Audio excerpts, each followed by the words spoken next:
Nous allons voir un avant-dernier tutoriel sur EBP Point de Vente 2018 par rapport au back-office sur tout ce qui va concerner la sauvegarde, la restauration et l'archivage des données, ainsi que le journal des événements, puisque effectivement vous le savez que depuis pas mal d'années maintenant, il y a une obligation de faire ce qu'on appelle un archivage dans le cadre d'un contrôle fiscal, puisque effectivement dans l'archivage des données, il y a, je dirais, notamment des informations que l'on peut voir d'ailleurs dans le journal des événements. Si vous dévalidez des factures, supprimez des factures, s'il y a après des incohérences entre les dates de facture et les numéros, ou inversement par rapport aux numéros et au niveau des dates. Donc pour cela, on va commencer à voir déjà la sauvegarde. Alors c'est vrai qu'à chaque fois que vous fermez votre dossier, vous avez un rappel de la sauvegarde, mais sinon après, vous pouvez aller donc dans le menu outils. Donc on va voir les deux types de sauvegarde, après aussi les restaurations. Donc sauvegarde rapide. Voilà, donc là, on se laisse guider par l'assistant. Voilà, en fait, ici, une sauvegarde rapide, on sauvegarde directement sur le disque. Vous verrez que tout à l'heure, quand on va faire une sauvegarde, en fait, on peut choisir la destination. Et d'ailleurs, je vous conseillerais aussi de le faire, puisque si vous voulez faire une sauvegarde sur une clé, par exemple, il faudra passer par là. Voilà, donc là, vous voyez, sauvegarde rapide, c'est terminé. Maintenant, on va voir la différence avec la sauvegarde. Donc là, c'est le même principe, sauf que, voilà. Ici, donc, en fait, il dit, je dirais, le dossier qui va sauvegarder. Et là, voilà, vous voyez, c'est là où vous pouvez changer la destination. Donc, par défaut, il y a cette sauvegarde-là. Et après, effectivement, donc, si on considère qu'on l'a déjà faite, vous pouvez après changer. Et là, dire, admettons, si vous avez une clé USB, vous mettez directement, vous voyez ici, sur la clé. Et lui, ici, alors, il va changer après, vous voyez, la destination. Voilà, donc voilà. Mais après, sinon, c'est le même principe. Alors, je vais la faire celle-ci parce que vous verrez que pour la restauration, ça me sera utile. Donc, je continue. Voilà, après, on, on revient comme tout à l'heure. Donc maintenant, effectivement, on va voir la restauration. Alors, sauvegarder tous les dossiers, je vous en parle quand même. Si vous avez plusieurs dossiers, eh bien là, en fait, il va tout prendre. Voilà, donc là, en fait, si on continue, en fait, là, voilà. Donc là, après, il faut effectivement avoir un code utilisateur.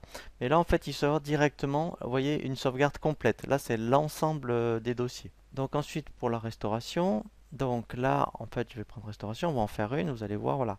Même principe, on se laisse guider. Voilà.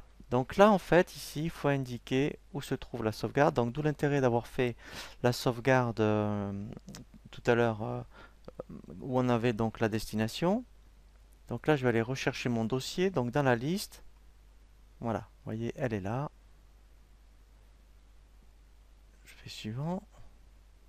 Voilà, continuer. Voilà. Voilà, et là, je laisse tout par défaut au niveau destination de la restauration. Voilà. Donc là, en fait, parce que comme il y avait déjà un raccourci, donc là, il me propose de mettre à jour. Donc voilà, donc moi, je fais mettre à jour le raccourci existant. Voilà, et là, je fais lancer. Voilà, et là, en fait, c'est terminé.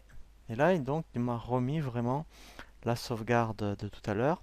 Et ensuite, après, effectivement, on va voir cette notion d'archivage. Alors, avant de voir même l'archivage, on va voir donc journal des événements parce que ça, vous verrez concrètement ce qu'il met dans l'archivage. Donc, en fait, c'est une sauvegarde classique plus le journal des événements.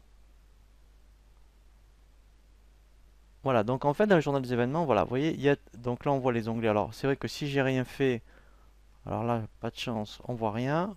Voilà, voilà, par exemple, voilà, passage à l'article 88. Si j'avais dévalidé des documents, vous voyez, je le verrai ici. Des déclarations, pareil. Voilà, donc ça, c'est parce que j'en avais déjà fait, des archivages, voilà. Bon, voilà, en fait, moi, j'ai rien fait de particulier, mais si j'avais fait quelque chose, vous voyez, tout ça, en fait, vous voyez, après, voilà, les impôts, il y a même une clôture d'exercice, donc ça, on le verra tout à l'heure, justement. Voilà, en fait, tout ça, c'est dans le journal d'événements, et tout ça fait partie de l'archivage. Donc après, quand on lance l'archivage, voilà, donc, vous voyez, vous avez un rappel au niveau fiscal, c'est depuis 2006 que c'est obligatoire. Donc, Donc en fait, vous verrez que quand on fait la clôture, il le fait aussi, hein, mais c'est plus prudent d'en faire une autre.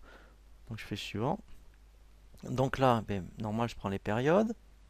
Voilà, donc là, le dossier a archivé. Là, il est en fichier XML.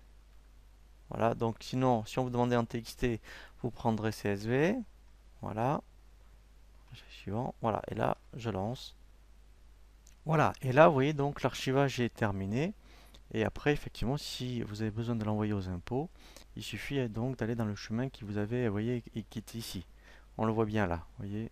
Voilà, donc c'est celui-ci qu'il faudra envoyer au niveau donc des services fiscaux.